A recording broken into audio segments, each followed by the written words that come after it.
Today I am 6 years sober. This is my 6-year sobriety chip. My name is Eric. I'm a recovering cocaine and alcoholic addict. I was drinking 2 to 3/5 of vodka a day in the peak of my addiction. I was doing 1 to 2 8-balls of coke a day. And this shows that you do recover. 7/25/17 is my sobriety date. And if you notice, this chip is actually a special chip. This is a teal chip. And why I got a special chip this year is this is your normal sobriety chip. This is my 5-year chip. And my 5th year of sobriety was one of my most challenging years of sobriety. Why? It wasn't the fact of relapsing or any of that. It was the fact that I still hadn't healed through my trauma. I lost my wife in 2015 to suicide. I lost my dad in 2017 to suicide.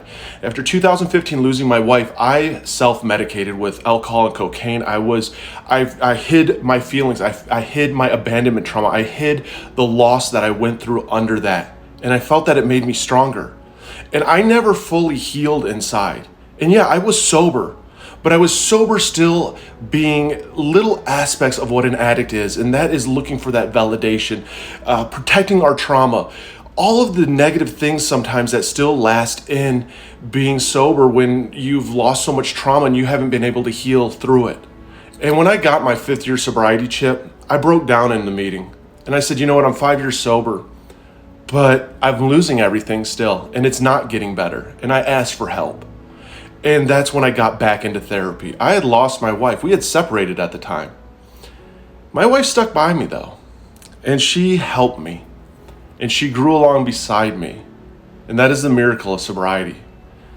Teal is her favorite color.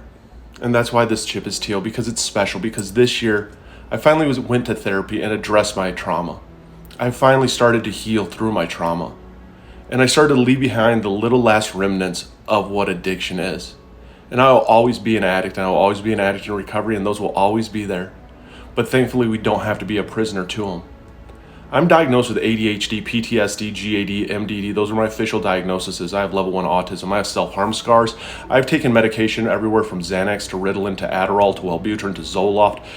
I have taken the whole gambit. I lost my wife in 2015 to suicide. I lost my dad in 2017 to suicide, and I attempted suicide in 2018.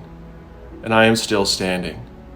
I am a recovering addict from alcohol and cocaine. And I can tell you this, it's one day at a time, and every day gets a little bit better. And this is a hell of a journey, but you owe it to yourself. If I can do it, so can you. So don't ever give up. Believe in yourself.